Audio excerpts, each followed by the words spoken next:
Hi. ఎమోషనల్గా మీరు ఎందుకు హర్ట్ అవుతారో తెలుసా? మీకు టాక్సిక్ పీపుల్ని ఎలా డీల్ చేయాలో తెలియక. వాళ్ళు మన చుట్టుపక్కల మన నైబర్స్ కావచ్చు, రిలేషన్ కావచ్చు, ఫ్యామిలీ కావచ్చు, వర్క్ అట్మాస్ఫియర్ కావచ్చు, ఎక్కడైనా ఉంటారు. మళ్ళీ వాళ్ళని ఎలా డీల్ చేయాలో తెలుసుకుందామా?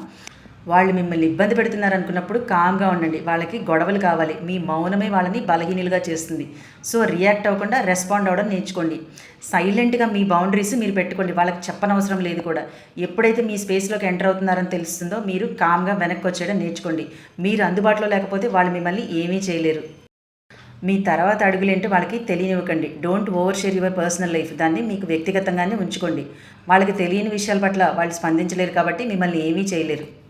వ్యాలిడేషన్ కోసమో, కాంప్లిమెంట్స్ కోసమో, అప్రూవల్ కోసమో పరుగులు పెట్టకండి. మీ విలువ మీ లోపల నుండి మీరు నిర్ణయించుకునేది. మీరు అలా ఉండగలిగితే మిమ్మల్ని కంట్రోల్ చేయాలనుకున్న వాళ్ళ చేతిలో ఆయుధం లేనట్టే. వాళ్ళు ఆడే ఆటలో మీరు భాగం అవ్వద్దు. డ్రామా, మ్యానిపులేషన్, గిల్ట్ ఏదైనా సరే చూసి వదిలేయడం నేర్చుకోండి. చుట్టూ ఉన్న గొడవల కన్నా, మనుషుల కన్నా మీ మనశ్శాంతి మీకు ముఖ్యం.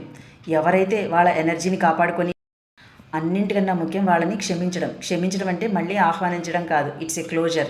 You let go but you never reopen the door. మరి చూశారు కదా టాక్సిక్ పీపుల్తో ఎలా డీల్ చేయాలో. Thank you. Follow for more psychological updates.